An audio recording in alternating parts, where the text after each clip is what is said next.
दोस्तों, जय भीम, नमो बुद्धाय। मैं आपका दोस्त सुदेश कुमार आर्य, बहुजन समाज पार्टी का एक कार्यकर्ता और चांदनी चौक लोकसभा दिल्ली का जॉन कोऑर्डिनेटर। दोस्तों, आज 6 दिसंबर है।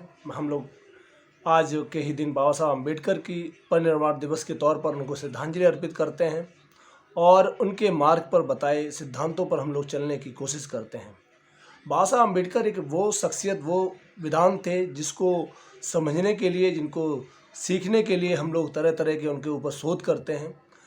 बाबा साहब अम्बेडकर ने पूरा जीवन समाज के दबे कुचले लोगों को भलाई के लिए लगाया और देश को सामाजिक दृष्टिकोण दिया, देश को वैज्ञानिक दृष्टिकोण दिया। बाबा साहब अम्बेडकर ने अनेकों तरीके से बाबा साहब अम्बेडकर ने इस देश के मूलभूत समस्याओं से निजात दिलाते हुए इस देश की मूलभूत सुविधाओं से अवगत कराया।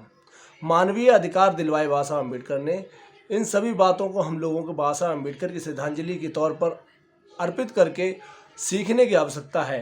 दोस्तों, जब तक बाबा साहब अम्बेडकर का जो विज़न था, वो कहते थे कि हम जब तक जो हमारा समाज है वो लोग ज़्यादा पढ़े लिखे नहीं हैं, ज़्यादा रसूखदार नहीं हैं, उनके पास ज़्यादा ज़मीनें नहीं हैं, उनको भी हर तरह से आर्थिक रूप से मजबूत करने के लिए सरकारों को काम करना चाहिए था। इसलिए परम पूज्य बाबा साहब अम्बेडकर ने देश के संविधान में इस तरह का आर्टिकल लाने की कोशिश करते रहे कि देश के औद्योगिकीकरण की जो नीति अपनाई जाए वो राष्ट्रीयकरण की नीति होनी चाहिए। बाबा साहब अम्बेडकर ने कहा कि इस देश के जो गरीब कमज़ोर लोग हैं उनको भी इस देश के संविधान, इस देश की मूलभूत अधिकारों में पूर्णतः अधिकार मिलने चाहिए। इसके लिए बाबा साहब अम्बेडकर ने राष्ट्रीयकरण की कृषि नीति और राष्ट्रीयकरण की औद्योगिक नीति के तौर पर सुझाव दिए थे। बाबा साहब अम्बेडकर का विजन वाकई महान था। वो लगातार इस बात को कोशिश करते रहे कि जो समाज का दबा कुचला वर्ग है उसको कैसे उठाया जाए। और पुरुषों के लिए के साथ साथ बाबा साहब अम्बेडकर का दृष्टिकोण इतना महान था कि बाबा साहब अम्बेडकर ने महिलाओं के लिए, उन्होंने कहा था जिस देश की आदि शक्ति जो महिला शक्ति है, जब तक उनकी हिस्सेदारी बराबर की नहीं होगी किसी भी राष्ट्र का निर्माण नहीं हो सकता। अगर हमको भारत को एक बड़ा निर्माण करना है, भारत को एक सर्वश्रेष्ठ राष्ट्र घोषित करना है या बनाना है, तो महिलाओं की हिस्सेदारी जरूरी है। जबकि संविधान बनने से पहले देश में महिलाओं की स्थिति जो होती थी वो किसी से छुपी नहीं है। तो आप सभी लोग बाबा साहब अम्बेडकर को आज श्रद्धांजलि दे रहे हैं, हम लोग श्रद्धांजलि दे रहे हैं। तो उस श्रद्धांजलि का मतलब तभी बनता है जब हम लोग बाबा साहब अम्बेडकर के विजन को समझ पाएँ, बाबा साहब अम्बेडकर का संकल्प लें। ये जो किताब है बाबा साहब अम्बेडकर की संविधान, ये कोई कागजी का दस्तावेज नहीं है, ये एक ऐसा अधिकारों का पिटारा है जिसको लेके हमारे लोग, हमारे देश के लोग, तमाम समाज के लोग इस दस्तावेज से अपने जीवन को सुदृढ़ कर सकते हैं, इस देश की लोकतांत्रिक व्यवस्था को सही से स्थापित कर सकते हैं, इस देश की पूंजीवादी व्यवस्था को, जो मनवादी व्यवस्था है, उसको भी कमज़ोर करके समतामूलक समाज को बना सकते हैं। तो साथियों, इस किताब की अगर हमको रक्षा करनी है तो जो आप लोग संवैधानिक तौर पर शिक्षा का अधिकार हम लोगों को मिला है बाबा साहब अम्बेडकर द्वारा, उन अधिकारों के तहत शिक्षा को हम लोग ग्रहण करें और शिक्षित बनने का जो बाबा साहब अम्बेडकर ने संकल्प दिया था इस समाज को, इस देश को, तो सर्व शिक्षा का अधिकार सभी को होना चाहिए। सब लोग एक साथ एकजुट रहें तो हमें लगता है पूरे देश का विकास होगा, पूरे देश की शक्ति बढ़ेगी, इस राष्ट्र के ऊपर कोई बुरी नज़र भी नहीं देख पाएगा। इसलिए बाबा साहब अम्बेडकर ने कहा था हम लोग संगठित रहें और संगठित और शिक्षित होने के बाद हम लोगों को संघर्ष करना भी जरूरी है। तो बाबा साहब अम्बेडकर के तीन जो मूल मंत्र थे उनको हम लोगों को समझना चाहिए।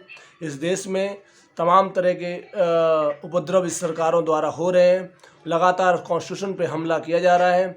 अगर हम परम पूज्य बाबा साहब अम्बेडकर को सच्ची श्रद्धांजलि देना चाहते हैं तो साथियों, हम संकल्प लें कि हमको बहुजन विचारधारा की जो राजनीतिक पार्टी, बाबा साहब अम्बेडकर के विचारों को मानने वाली पार्टी बहुजन समाज पार्टी है, और हमारे जो नेता हैं माननीय बहन जी, वो बाबा साहब अम्बेडकर के संकल्प और उनके विचारों और उनके सिद्धांतों को परिपूर्ण करते हुए बहुजन महापुरुषों का जो सामाजिक आंदोलन था उसको स्थापित कर रही हैं।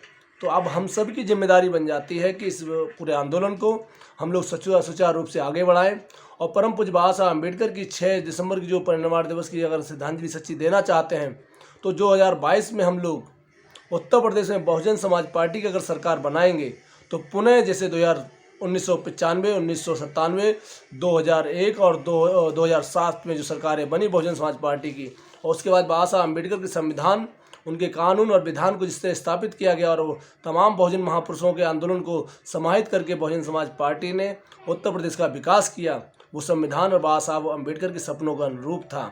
तो साथियों, आप सभी लोगों को बाबा साहब अम्बेडकर की उन बातों को याद करना चाहिए। हम सभी लोगों को उन बातों को लोगों तक पहुंचाना चाहिए और यही हमारी जिम्मेदारी है। और हमको बाबा साहब अम्बेडकर को रटना नहीं है, हमने बाबा साहब अम्बेडकर को समझना है और समझ के समाज को, जो हमारा भोला भाला समाज है, उसको समझाने की आवश्यकता है। तो हम लोगों की जिम्मेदारी अब बन जाती है कि हम लोग समाज के लोगों को समझाएं, बाबा साहब अम्बेडकर को सच्ची श्रद्धांजलि देनी है। तो संकल्पित होकर बहुजन समाज पार्टी की दिल्ली में और उत्तर प्रदेश में आगामी चुनाव में सरकार बनाने के लिए प्रयत्न करके इस मुहिम को और तेज करने की आवश्यकता है। तो हम सभी लोग, आप सभी लोग बाबा साहब अम्बेडकर को कोटि कोटि नमन करते हैं और बाबा साहब अम्बेडकर को श्रद्धांजलि देते हुए और ये संकल्प लेते हैं कि हम लोग बहुजन विचारधारा, बहुजन समाज पार्टी को इस देश की संकल्पित सर्वजन हिताय सर्वजन सुखाय की नीतियों की बहन जी की सरकार को स्थापित करेंगे। जय भीम, नमो बुद्धाय साथियों, सलूट बाबा साहब। अगर आप चाहते हैं गरीब हर वंचित इंसान की आवाज आप तक पहुंचे तो हमारे चैनल को सब्सक्राइब करें और बेल आइकन का बटन दबाना ना भूलें। देखते रहिए बहुजन हलचल न्यूज।